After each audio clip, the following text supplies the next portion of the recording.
Meus irmãos, que maravilha louvarmos ao Senhor, que é digno de toda glória, louvor, ao cantar e ouvir o coral também, louvando a Deus. Podemos ficar a pensar como será na eternidade. Imagino que passaremos esta e toda a eternidade deslumbrados com Deus, quem Ele é, o que Ele faz. Louvado seja o nome de Jesus. Eu quero agradecer de coração, Rossana e eu agradecemos, ao carinho, as orações e o apoio dos irmãos ao longo da nossa vida e ministério, aí nesta parceria missionária. Ano passado, Rossana e eu completamos 25 anos de trabalho missionário, com missões transculturais, e em tudo Deus tem realmente derramado da sua graça. Nós continuamos lá na região amazônica, trabalhando com tribos indígenas, fazemos parte da equipe Amanagé. A equipe Amanagé conta hoje com 52 missionários que trabalham em 14 etnias indígenas. E nós estamos passando por aquele momento gostoso, que depois de muito semear, nós vemos pessoas vindo para o Senhor Jesus, igrejas também nascendo em diversos lugares. A Rossana e eu estamos plantando uma nova igreja na tribo Mura, que fica a uns 300 e poucos quilômetros de Manaus, e graças a Deus, um povo assim alegre. É uma igrejinha pequena, só tem uns 10 convertidos, são poucos, mas são barulhentos. Eles gostam de fazer barulho e estão lá querendo construir, estão construindo uma igrejinha, na verdade, uma palhoça circular, querem inaugurar agora em abril, e chamou a minha atenção porque reunimos aquele grupinho de crentes e falamos: eu acho que nem precisamos de um local para nos reunirmos, somos apenas 10, 12 pessoas, podemos nos reunir embaixo de uma árvore ou até numa escola. E eles falaram: nós queremos construir um local, um espaço para 200 pessoas. Mas o detalhe é que a aldeia inteira só tem 100 pessoas. E eu fiquei meio desconfiado, mas perguntei por que 200 pessoas, espaço tão grande. E eles falaram que nós queremos evangelizar o Rio inteiro, e nós queremos que muitos da tribo Mura hão de se entregar ao Senhor Jesus, queremos ter uma igreja grande nesse lugar. Então, louvado seja o nome de Jesus por isso, e nós estamos aí, os irmãos estão convidados para a inauguração, se quiserem estar conosco lá na região Mura. A Rossana e eu estamos em uma nova fase ministerial, em que nós dedicamos praticamente metade do nosso tempo trabalhando com treinamento missionário e consultoria em campos missionários, em regiões nós chamamos de regiões áridas, especialmente no Oriente Médio, na Ásia Central e no Norte da África, em lugares onde o Evangelho não chegou ainda, ou o Evangelho também já chegou, às vezes há décadas, mas nenhuma igreja nasceu. Então nós entendemos que Deus está nos direcionando para esses próximos anos, para nós focarmos nossa atenção e trabalho nessas 3 grandes regiões, Oriente Médio, a Ásia Central e o Norte da África. Se os irmãos puderem, orem conosco por isso. São milhares e milhares de missionários em lugares onde há pouquíssimos crentes. Um dos últimos treinamentos nós demos agora, há poucos meses atrás, no Oriente Médio, e em um país, sem mencionar nomes por questão de segurança, demos o treinamento para um grupo de 35 missionários em uma cidade com 1,5 milhão de pessoas, e há apenas 15 crentes no Senhor Jesus, locais. 1,5 milhão de pessoas com 15 crentes no Senhor Jesus. Um outro treinamento em uma região da Ásia Central, e ali uma área com 250 cidades, onde ninguém jamais ouviu o nome de Jesus uma única vez. É impressionante, ainda em nossos dias, 250 cidades, onde ninguém ouviu o nome de Jesus. E nessas frentes, graças a Deus, Deus tem levantado o seu povo. Há missionários, há pessoas que dedicam suas vidas e passam ali anos, às vezes décadas, evangelizando, partilhando do Senhor Jesus a muitos. E nós entendemos que devemos estar juntando forças com esses irmãos, com parte do nosso ministério. Eu quero também louvar a Deus pelas orações e envolvimento dos irmãos com os Concombas, que foi o nosso primeiro ministério na África. Eles receberam o Novo Testamento em 2004. Nós traduzimos o Novo Testamento para a língua Limon-Pelo, como os irmãos sabem, participaram da publicação deste Novo Testamento. eles receberam com alegria, mas eu me lembro que em 2004, quando eles receberam o Novo Testamento, a primeira pergunta que fizeram foi: e quando nós teremos toda a Bíblia completa? A Bíblia completa. E nós falamos, nós estamos agora na Amazônia, em outro trabalho, não temos condições de traduzir a Bíblia, o Antigo Testamento, para a língua limão-pelo. E eles resolveram enviar 4 concombas para a capital, há 10 anos, 11 anos atrás, 4 concombas para a capital, para aprenderem o inglês, fazerem teologia e fazerem um curso de tradução. E os 4 fizeram isso. Eu estive ali entre os concombas em dezembro passado, e esta é a equipe formada por 4 tradutores bem capacitados, concombas, e eles já começaram a traduzir o Antigo Testamento. Então, louvado seja Deus, eles terão a Bíblia completa. Eles querem fazer o trabalho em 5 anos. Eu acho que é quase impossível, mas se eles estão empolgados, Deus pode realmente derramar graça. Louvo a Deus pelo envolvimento dos irmãos, da Hebron, com esse ministério entre os concombas, realmente tem nos dado muita alegria. Irmãos, abramos a palavra de Deus nessa noite em Mateus, no capítulo 28. Fiquemos de pé por mais um momento. Mateus capítulo 28. Nós leremos a partir do versículo 16.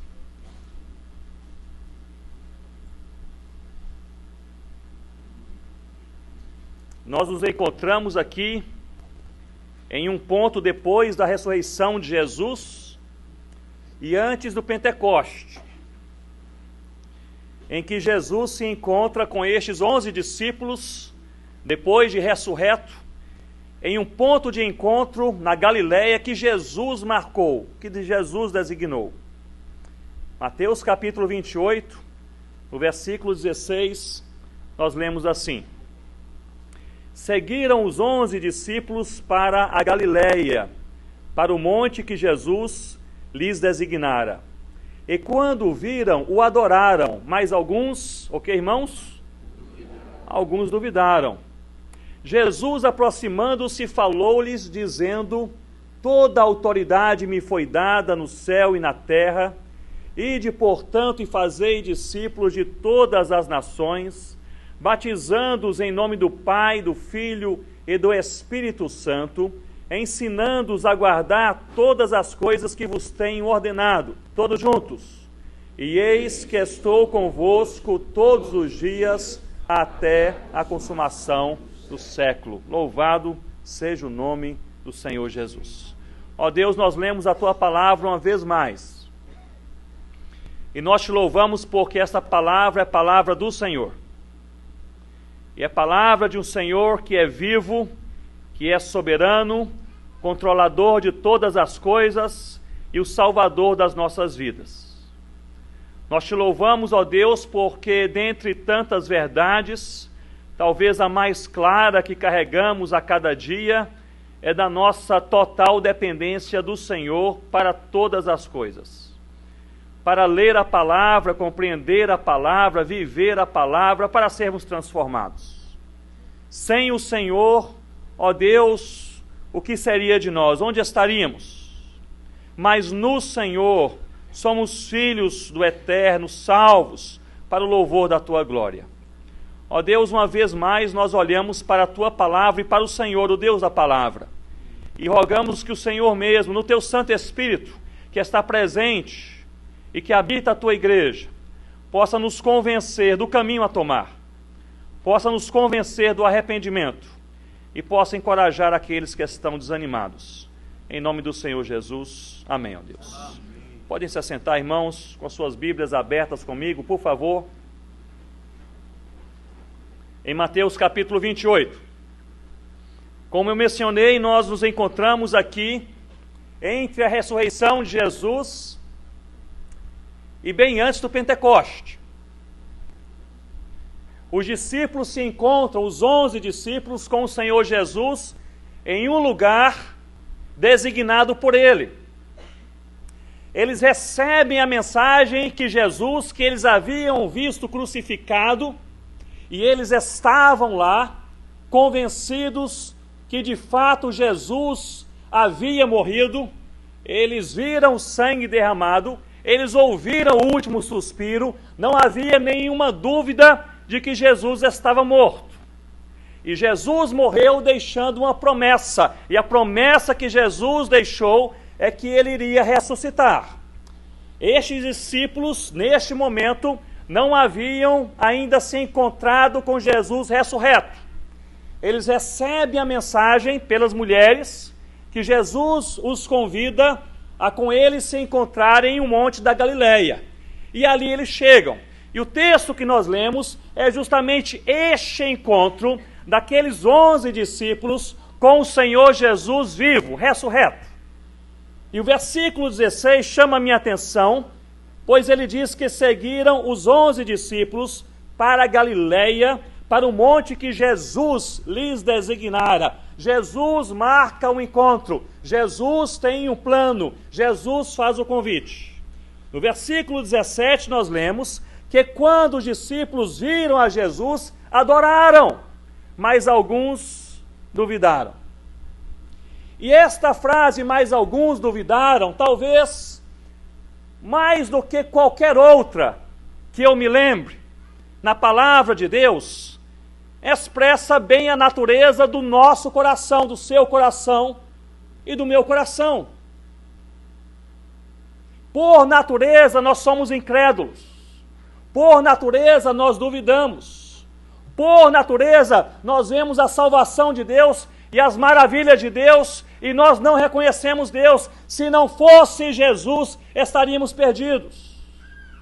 E me chama a atenção porque estes homens que duvidaram não eram quaisquer homens, eram os discípulos que viram Jesus durante 3 anos fazendo todas as coisas. Eles viram Jesus pregando a palavra, eles viram Jesus expulsando demônios, eles viram Jesus curando os enfermos, eles viram Jesus ressuscitando mortos. Mas quando viram Jesus ressurreto, alguns duvidaram. E o que mais me impressiona não é a dúvida no coração dos discípulos ao verem Jesus, mas é o que Jesus fala a estes discípulos temerosos e duvidosos. Jesus não os encoraja a crer, Jesus não lhes chama para edificação, Jesus não os apacenta para se animarem, Jesus lhes dá uma missão. Ele diz: toda a autoridade me foi dada no céu e na terra. No versículo 18. E no versículo 19, ide, portanto, e fazei discípulos de todas as nações. Isso me leva a entender, meus irmãos, que Deus não chama os prontos e os fortes. Ao contrário, parece-me que na palavra Deus chama os fracos e os temerosos e os fortalece na caminhada. Porque é na caminhada que os discípulos foram fortalecidos. É na caminhada que os discípulos passaram a crer verdadeiramente. É na caminhada que os discípulos anunciaram o Rei dos Reis e Senhor dos Senhores. É na caminhada que nós crescemos. Talvez você nessa noite se sinta temeroso, duvidoso. Talvez se sinta enfraquecido. Eu gostaria de, à semelhança do que vemos nessa relação de Jesus com os discípulos, eu gostaria de lhe encorajar a você caminhar. À medida que nós buscamos a Deus, à medida que nós servimos a Deus, à medida que nós servimos aos irmãos em Deus, nós somos fortalecidos no Senhor Jesus. Jesus, ele põe essa igreja em movimento. Para mim, quando eu leio os versículos 18 a 20, eu vejo aqui uma igreja posta em movimento. Havia 11 discípulos temerosos, limitados, constrangidos. Esses discípulos foram por Jesus colocados em movimento. E essa igreja em movimento passa, portanto, a pregar Jesus em Jerusalém, e nós vemos depois em Atos capítulo 2 que 3.000 pessoas se convertem, mas a igreja continua em Jerusalém, e nós vemos em Atos capítulo 8 que Deus permite aquela grande perseguição e a igreja se espalha por todo o mundo, e nós vemos em Atos capítulo 13 que Deus fala a uma igreja local em Antioquia para enviar Paulo e Barnabé para plantar igrejas na Galácia, na Ásia e por toda parte. Parece-me que essa igreja foi posta aqui em movimento pelo próprio Senhor Jesus. E nós podemos identificar nesses 3 versículos, 18, 19 e 20, pelo menos 4 fundamentos necessários para uma igreja em movimento. E o primeiro fundamento está aqui declarado no versículo 18, nas palavras de Jesus. Jesus inicia dizendo: toda autoridade me foi dada no céu e na terra. O primeiro fundamento é este, é a autoridade. Mas não é a autoridade da igreja, nem do pastor, nem do missionário, nem do preletor, nem do mestre, mas é a autoridade do Senhor Jesus. É na autoridade de Jesus e não da igreja que pessoas são transformadas. É na autoridade de Jesus e não do pregador que nós encontramos um verdadeiro quebrantamento. A autoridade. John Knox, ele dizia que há uma clara diferença entre poder e autoridade no Novo Testamento. Ele dizia que poder é a manifestação de um Deus sempre presente. Eu gosto muito dessa definição. Deus sempre está presente, mas vez por outra, Deus se manifesta de uma maneira diferente. Isso é poder, é a manifestação de um Deus sempre presente. Mas John Knox dizia que a autoridade não é a capacidade de fazer alguma coisa. Esta capacidade é poder. A autoridade é o direito de se fazer alguma coisa. O que Jesus está dizendo é que ele tem toda a autoridade no céu e na terra. E essa igreja é posta em movimento para viver Jesus, para conhecer Jesus, para falar de Jesus. E à medida que ela faz e cumpre a sua missão de ser igreja na terra, segundo a vontade de Deus, ela tem a autoridade de Jesus. Meus irmãos, na teologia paulina de autoridade espiritual, fica bem claro que toda autoridade pertence a Jesus. E que a igreja tem a autoridade de Jesus para ser igreja, sal da terra e luz do mundo, à medida que a igreja cumpre a vontade de Deus. Porque a igreja só tem autoridade espiritual, e lhe foi dada a autoridade espiritual para fazer uma única coisa, a vontade de Deus. Nós não temos autoridade de Deus para realizar os nossos projetos pessoais e do coração que não vieram do coração de Deus. Nós só temos a autoridade de Deus para fazer aquilo para o qual nós fomos chamados, a vontade de Deus. E parece-me que é isso, em parte, o que Jesus fala com seus discípulos. Jesus tem toda a autoridade e envia os discípulos na sua autoridade para fazer discípulos em todas as nações. Em todas as nações. À medida que estamos na vontade de Deus, nós temos a autoridade de Deus e por ele somos fortalecidos. Eu me lembro que, alguns anos atrás, fui convidado para falar em um encontro de igrejas no sul da França, igrejas pequenas. Aí fizeram ali um encontro e durante 3 dias nós refletimos juntos sobre a palavra de Deus em alguns pontos específicos. Na primeira e na segunda noite me foi designado um tradutor. Eu não falo francês, então tinha que pregar em inglês e um tradutor traduzia do inglês para o francês. E aquele tradutor era um excelente tradutor, é um jovem, animado, fluente, tanto em inglês como em francês, e ele passava comigo os textos bíblicos e os pontos da pregação, e na hora de pregar, ele estava ao meu lado e a pregação fluía ali perfeitamente. E eu estava animado. No último dia, seria o dia então em que os líderes e pastores da região também iriam participar. Eu recebi uma notícia que aquele jovem tradutor teve um imprevisto, sofreu um imprevisto e não poderia ali participar do culto da noite. E falaram: não se preocupe, porque nós conseguimos há um tradutor para você. Na verdade, é uma tradutora, é uma senhora, e ela está chegando. E eu olhei, e a senhora chegava, uma senhora bem idosa, andava encurvada, com uma bengalinha, a passos curtos, chegou perto de mim, eu a cumprimentei, ela respondeu, e eu nem ouvi a sua voz. E meu coração tremeu, pensei, não vai funcionar. E me sentei ao lado daquela senhora, conversando com ela, tentando ali puxar um pouco de conversa. Ela respondia, você quer ouvir a sua resposta? E eu perguntei, a senhora gostaria de saber em que texto eu vou pregar nesta noite? Ela disse, não se preocupe, não se preocupe. Eu falei, mas será que a senhora não gostaria de saber os meus principais pontos para pensar nas palavras-chave? Ela respondeu, não se preocupe, está tudo bem. E me preocupei ainda mais.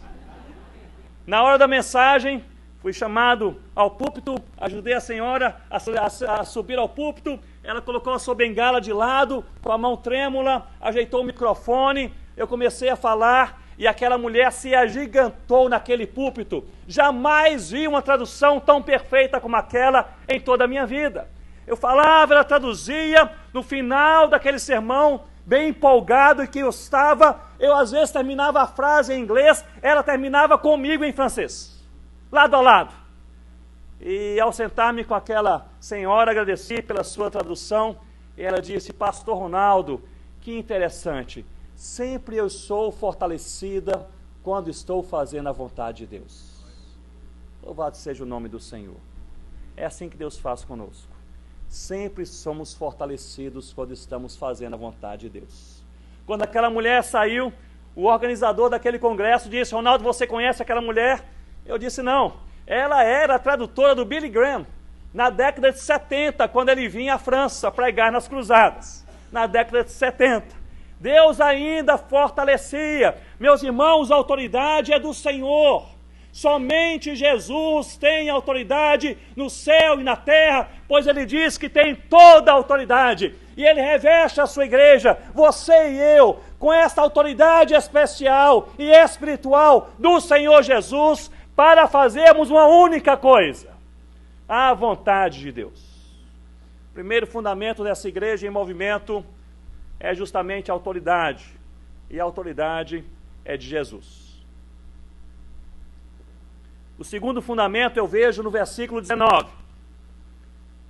É o fundamento do que podemos chamar de transformação. Me acompanhe. No versículo 19, Jesus diz, ide portanto, porque Ele tem autoridade, e fazei discípulos de todas as nações. Em primeiro lugar, Jesus não está dizendo para os discípulos fazerem discípulos deles. Jesus está dizendo para que eles façam discípulos de Jesus. É diferente. Há muita gente, muita igreja, muito ministério, criando discípulos à imagem e semelhança do pregador, do pastor, do ministro, do líder, da igreja, do missionário e assim por diante. Parece-me que a proposta aqui é outra. Jesus não está enviando discípulos para fazerem outros discípulos deles, mas discípulos do Senhor Jesus. Pessoas que olham para Jesus, pessoas que seguem a Jesus, pessoas que se espelham em Jesus. Eu digo isso porque estava em uma igreja um tempo atrás, pregando em uma igreja, em São Paulo, depois do culto, um dos líderes da igreja disse, Ronaldo, gostaria de levá-lo a comer uma pizza. Eu disse, claro. Uma pizza sempre é uma boa ideia. E ele disse, só um minuto, quero conversar com o pastor da minha igreja, porque ele tem autoridade espiritual sobre a minha vida, para ver se hoje à noite eu posso sair para comer uma pizza. Meus irmãos, a história aqui, a proposta aqui é outra. É de nós sairmos perto e longe, entre todas as nações, não levantando a bandeira do pastor, do missionário, da igreja, da denominação, mas levantando a bandeira do Rei dos Reis e Senhor dos Senhores. Saímos perto e longe, dizendo, existe um Cristo que derramou o seu sangue suficiente para salvar a todo aquele que crê. A mensagem aqui é de Jesus, o centro aqui é Jesus. Jesus é a pessoa singular de toda a nossa história. Jesus, ele diz aos discípulos: ide fazer discípulos de todas as nações, batizando-os em nome do Pai, do Filho e do Espírito Santo. Notem, fazer discípulos, por natureza, implica em profunda transformação. Quando alguém é discipulado, quando alguém recebe o Senhor Jesus e começa a observar o que Jesus pensa, o que Jesus fez, quem Jesus é, e abraça o Senhor Jesus, o resultado direto deste processo de discipulado é profunda transformação pessoal. Portanto, eu vejo que quando Jesus diz, ide fazer discípulos, Jesus está dizendo, em outras palavras, o mundo jamais será o mesmo. O mundo jamais será o mesmo. As pessoas jamais serão as mesmas. Ao ouvirem do meu nome e se tornarem meus discípulos, eles serão transformados. Eu creio que este é um profundo fundamento dessa grande comissão, dessa igreja em movimento. É justamente a transformação de gente. E quando nós pensamos no Evangelho, e Paulo explica em Romanos capítulo 1 que o Evangelho é o próprio Senhor Jesus, quem Ele é e o que Ele faz. Quando pensamos neste Evangelho, este Evangelho produz justamente isto, verdadeira transformação. Notem comigo, o Evangelho que é Jesus, ele é supracultural, porque ele explica as culturas e não o contrário. Ele é transtemporal, porque foi revelado para o homem em todas as gerações e tempos. Ele é multicultural, porque traz povos, línguas e culturas aos pés do Senhor Jesus. Ele é intercultural, porque essas culturas aos pés de Jesus, elas vivem em comunhão. Ele é transcultural, porque deve ser levado de uma cultura para outra cultura. Ele é cultural, porque Jesus foi revelado em nossa história, em nosso tempo, em nosso lugar. E ele é contracultural, porque ele transforma um homem em sua própria cultura. Às vezes eu estou trabalhando entre indígenas e outras pessoas me perguntam, Ronaldo, o Evangelho muda a cultura? Eu digo, é claro que muda a cultura. Toda a cultura humana, ela possui pela queda elementos que são pecaminosos e outros elementos que revelam um pouco dessa imagem de Deus. E o que o Evangelho faz? Ele faz essas duas coisas, esses dois movimentos. O Evangelho afirma aquilo que é a imagem de Deus e o Evangelho confronta aquilo que é pecaminoso. E o Evangelho faz isso todos os dias. Um Evangelho que muda, um Evangelho que confronta, um Evangelho que faz com que o mundo jamais seja o mesmo depois de ouvir de Jesus. Uma das coisas que tem chamado a minha atenção e de Rossana tem sido o trabalho nos últimos 3 anos nessas regiões no Oriente Médio, onde até pouco tempo atrás, pouquíssimas pessoas convertidas em diversos países, mas depois desse caos com o Estado Islâmico, com o terror, com a mortandade, com o desespero, é impressionante notar como Deus, Ele está presente e governa todas as coisas. Apesar da tristeza, do terror e do lamento, jamais vimos tantas pessoas se entregando e procurando o Senhor Jesus como em nossos dias.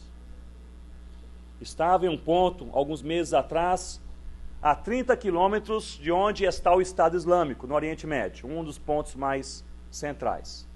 Estava ali para dar um treinamento a cerca de 30 e poucos missionários que estão ali trabalhando, evangelizando e plantando igrejas. Maioria europeus, escondidos, camuflados, não solteiros, homens ou mulheres, mas famílias com crianças pequenas. vivendo em um lugar a 30 quilômetros de onde o Estado Islâmico está soltando bombas e matando pessoas à noite, os tiros são ouvidos e assim por diante. Fiquei impressionado porque no último dia daquele treinamento, eu não poderia deixar de fazer essa pergunta: por que vocês estão ainda aqui? Por que vocês não saíram? Se vocês quisessem sair, as suas igrejas certamente não apenas os levariam de volta, mas os receberiam muito bem, porque o mundo inteiro sabe o que o Estado Islâmico está fazendo e todo esse terrorismo. E aqueles missionários responderam todos uma só coisa. Eles falaram: nós não podemos sair porque nos últimos 6 meses nós tivemos mais oportunidade de falar de Jesus do que nos últimos 10 anos. Pessoas estão vindo à nossa casa todos os dias. E a pergunta que elas fazem é a mesma: será que vocês podem nos falar um pouco mais sobre Jesus? Quando esta igreja é posta em movimento, na autoridade de Jesus, pessoas são transformadas. E este é o fundamento deste envio do Senhor Jesus. Ele tem autoridade, envia a sua igreja na sua autoridade, a fim de que pessoas de todas as nações sejam transformadas, porque um dia estaremos nós, representantes de todas as línguas, povos, tribos e nações, perante o Cordeiro, dizendo: louvado seja o nome de Jesus. É promessa de Deus, não apenas promessa, é ação de Deus, e Ele o faz todos os dias. Terceiro fundamento que nós podemos encontrar nessa igreja posta em movimento é o fundamento da doutrina. Porque Jesus diz: fazendo discípulos ou fazei discípulos, mas Ele ensina como fazer discípulos. Jesus não nos ensina aqui apenas a fazer discípulos de qualquer maneira. Ele diz no versículo 20: ensinando-os, os discípulos, ensinando-os a guardar todas as coisas que vos tenho ordenado. Discipulado é feito com ensino. Discipulado é feito ao se guardar os mandamentos de Deus. Jesus está aqui falando também sobre doutrina. Todas as coisas que vos tenho ordenado. Jesus ordenou e falou sobre tantas coisas. No meu entender, ele enfatizou 3 coisas principais: amar a Deus, amar ao próximo e fazer discípulos. Mas o certo é que Jesus está dizendo ao seu povo, à sua igreja: fazer discípulos, ensinando-os a guardar. Meus irmãos, o verbo que controla todo o versículo 20 aqui, nessa primeira parte, é este verbo, não é o ensinar, mas é guardar. Eles devem ser ensinados, não apenas a memorizar, não apenas a experimentar, mas a guardar o que Deus nos tem ordenado. É uma outra coisa. Jesus não está falando aqui que os seus discípulos devem apenas saber de cabeça alguns versículos bíblicos, ou saber explicar uma boa teologia. Não devem ser discípulos aqui que sabem experimentar, ter experiências apenas espirituais. Ele fala sobre outra coisa, fala sobre guardar. O verbo guardar aqui no original grego é o mesmo verbo usado para o guardar de uma herança. É uma herança que vai fortalecer e nutrir a sua vida e família durante toda a sua existência, e você ainda poderá passar aos seus filhos e netos. É este mesmo verbo. O que Jesus está falando aqui, Jesus fala sobre estes fundamentos doutrinários da fé, que nós precisamos não apenas saber, não apenas experimentar, mas nós precisamos guardar, inseri-los em nossa vida diária, de maneira que sejamos transformados e possamos passá-los para os nossos filhos e para os nossos netos, para a glória de Deus. Nós precisamos, meus irmãos, voltar a pregar mais a doutrina bíblica, com todas as letras, com todas as letras. Me lembro que estava em uma igreja aqui no Brasil, há algum tempo atrás, uma igreja boa. E antes da mensagem, um dos líderes da igreja me segura pelo braço e disse: Ronaldo, eu acho que nos esquecemos de falar mas aqui na igreja nós temos evitado o termo pecado, para não constranger as pessoas. Eu olhei assustado para ele, e ele completou dizendo: é porque nós temos aqui muitos recém-convertidos, e nós não queremos constrangê-los. Meus irmãos, muitas vezes estamos conformando a mensagem de Deus ao coração pecaminoso do próprio homem. E essa é a diferença entre o que faz a igreja e o que faz o evangelho. A igreja produz adesão, o evangelho produz transformação. Nós precisamos pregar todo o evangelho, não apenas as partes fáceis. É um Deus que é amoroso, é um Deus que é encorajador, mas é um Deus que também é justo, e é um Deus que também pune. Deus é Deus, a palavra de Deus, Jesus, que derramou o seu sangue por nós, ressurreto, Ele está vivo. O Espírito Santo, que conduz a igreja a se parecer com o Senhor Jesus. Doutrina bíblica, que nos confronta, que nos edifica, que nos transforma a cada dia.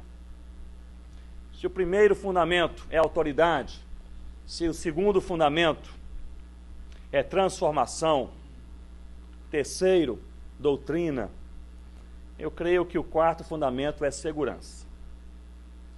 E nós o encontramos aqui no versículo 20, em que Jesus nos diz: ensinando-os a guardar todas as coisas que vos tenho ordenado. A frase seguinte, podemos ler juntos? E eis que estou convosco todos os dias, até a consumação do século. Meus irmãos, esta missão dada por Jesus à sua igreja, até então, era uma missão impossível. 11 homens desconhecidos, temerosos, duvidosos, sem influência, Jesus dizendo: vocês vão por todo o mundo e vão fazer discípulos de todas as nações. Era uma missão que não fazia sentido, era uma missão totalmente impossível, se não fosse essa última frase. Jesus disse: e eis que estou convosco todos os dias. O que Jesus está dizendo aqui aos discípulos e à sua igreja, que somos nós, é justamente isto: vocês jamais estarão sozinhos. Olhem bem para mim nesse momento e reflitam comigo. Não é fácil ser igreja, sal da terra e luz do mundo no nosso dia a dia. Não é tão difícil cantar o que nós cantamos neste culto de domingo à noite, lermos o que nós lemos e orarmos o que nós oramos. Mas é difícil ser sal da terra e luz do mundo lá na sua universidade, quando a sua fé é confrontada pelos seus amigos professores. É difícil ser sal da terra e luz do mundo quando você está namorando e tem as tentações da carne sobre você e sua namorada. É difícil ser sal da terra e luz do mundo quando você tem um negócio e todas as pressões te levam a você querer, talvez, achar um caminho mais fácil, mas não tão justo e não tão legal. É difícil ser sal da terra e luz do mundo quando você está em minoria em um local em que a sua fé é altamente questionada. É difícil ser sal da terra e luz do mundo quando você está falando sobre o nome acima de todo nome, não para um grupo de crentes, mas para um grupo de descrentes que pode nos perseguir. É difícil, meus irmãos, mas isso só é possível por causa deste último fundamento de segurança do Senhor Jesus. E eis que estou convosco, vocês não estarão sozinhos. Podem sair, podem caminhar, podem viver, podem pregar, podem abrir a boca e falar da minha verdade, porque na hora certa vocês irão perceber que vocês jamais estiveram sozinhos. E essa é uma verdade transformadora para o meu e para o seu coração. Nós não estamos sozinhos. No dia bom, Jesus está conosco, também no dia de angústia e de sofrimento. Quando as coisas vão bem, Jesus nos faz companhia, mas também quando as coisas vão mal. Quando a saúde está ótima, Jesus está conosco, mas também quando a enfermidade bate a porta da nossa casa, Ele jamais se ausenta. A presença de Jesus nos dá segurança. Segurança. E mais do que segurança, eu creio que a presença de Jesus também nos dá audácia. Em Mateus capítulo 24, Jesus já havia dito aos seus discípulos que ao pregarem o seu evangelho, a igreja seria perseguida. Este evangelho jamais será recebido sem resistência. Jamais será recebido sem resistência. A igreja será perseguida. Mas o que nos encoraja, nos sustenta e nos fortalece é que Jesus, Senhor dos senhores, o Salvador daqueles que creem, o dono do universo, Ele está conosco todos os dias. Fale comigo, todos os dias. Todos os dias, até a consumação dos séculos. Isso nos dá paz, isso nos dá coragem para fazermos a vontade de Deus. Gostaria de encerrar, certamente já devo ter partilhado com os irmãos aqui em outra ocasião, a respeito de uma cena, de um testemunho de um crente chinês que muito marcou a minha vida alguns anos atrás. Eu li esse relato, descrito por um jornalista americano, cristão, que estava naquela cidade naquele dia, no interior da China. Os juízes estão em alta aqui no Brasil e lá isso aconteceu também com um juiz. Era o equivalente a um juiz federal chinês. Este homem era crente no Senhor Jesus.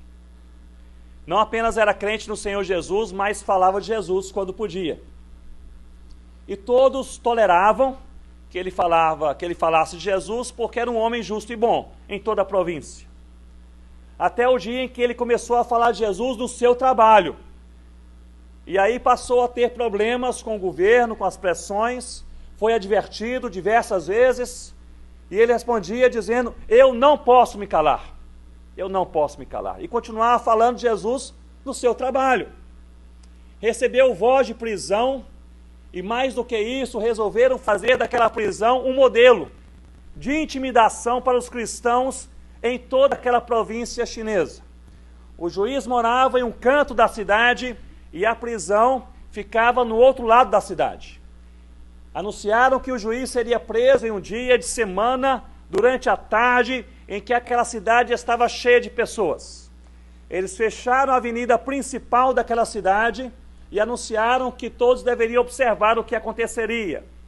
E no meio daquela tarde, o juiz, ele recebeu voz de prisão, foram colocadas algemas em seus punhos e pequenas correntes em seus tornozelos, de maneira que ele caminhava com dificuldade. E ele foi levado da sua casa até a prisão a pé, escoltado por 4 soldados chineses, a fim de humilhá-lo, mas sobretudo a fim de intimidar outros crentes, para que não fizessem semelhante àquele juiz federal chinês cristão. E o jornalista cristão que fez a cobertura daquela tarde, daquele fato, daquele evento, ele começou o seu relato dizendo que ficou impressionado porque os 4 soldados que escoltavam aquele juiz, tão envergonhados, tão constrangidos de prenderem um homem justo e bom, eles passaram durante toda aquela avenida, caminhando, escoltando o juiz, mas cabisbaixos, cabeças baixas, não levantaram a cabeça um momento sequer, constrangidos, envergonhados. Ele disse: mais do que os soldados, toda a multidão, à medida que o juiz passava preso, abaixava a sua cabeça, constrangidos, envergonhados. Como podem fazer isso com um homem justo e bom? E aquele jornalista completou aquela matéria dizendo: a única pessoa que tinha a sua cabeça erguida era o próprio juiz cristão. E não apenas ele tinha a sua cabeça erguida, mas diversas vezes, ao longo daquela caminhada, ele levantou e levantava os seus punhos e gritava e dizia: eu amo o Senhor Jesus, eu amo o Senhor Jesus.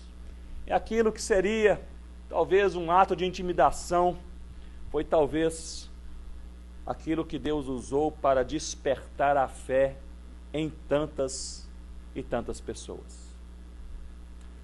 Quando nós somos postos em movimento por Deus, nós precisamos manter firmes o fundamento da autoridade, que é de Cristo, o fundamento da transformação de gente, o fundamento da doutrina bíblica, e o fundamento da segurança em Cristo, que nos dá descanso, mas também nos dá coragem.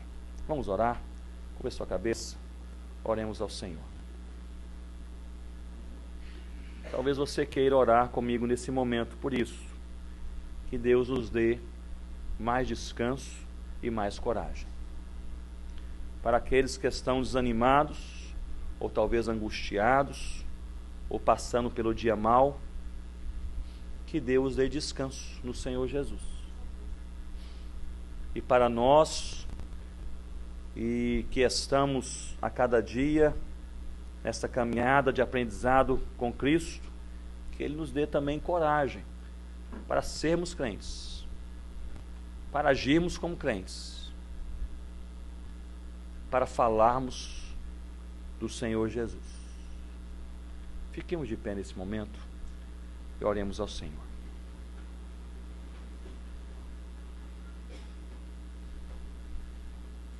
Ó Pai, a Tua palavra, o Teu comando foi dado à Tua igreja há 2000 anos atrás.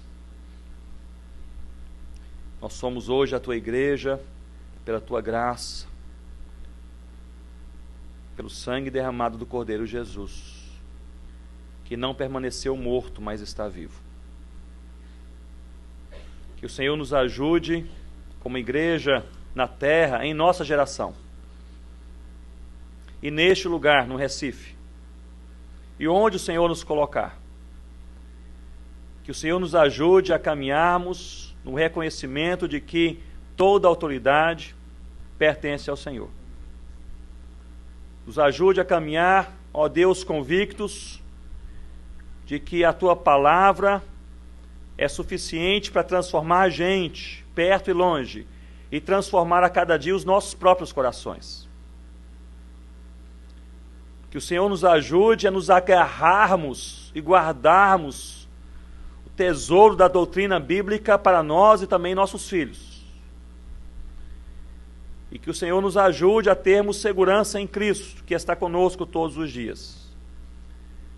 Eu peço a Deus, em nome de Jesus, de forma específica pelos irmãos e irmãs, pelo meu próprio coração, nesta noite, para que o Senhor nos dê esses dois ingredientes que nós precisamos, que é descanso e também coragem. Descanso para dormir bem nesta noite, mesmo passando pelo dia mau. Descanso para passar bem a semana, com tranquilidade de coração, mesmo, Senhor Deus, com problemas ao redor, com questões em casa, na escola, no trabalho. Descanso no Senhor, porque o Senhor está conosco e isso nos basta. Mas não apenas descanso, ó Deus, nos dê também coragem.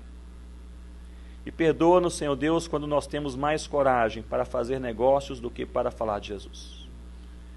Perdoa-nos, ó Deus, quando nós temos mais coragem para falar de política do que falar da salvação em Cristo. Perdoa-nos, Senhor Deus, quando nós temos mais coragem para falar de amenidades, de futebol, de economia, de política, às vezes coisas simples da vida que estão acontecendo ao nosso derredor. Senhor Deus, e nós não temos a mesma coragem para falar da verdade mais transformadora de todo o universo, que o Senhor está vivo. Encha-nos de descanso. Encha-nos de coragem. Em nome de Jesus. Amém. Os irmãos podem se assentar.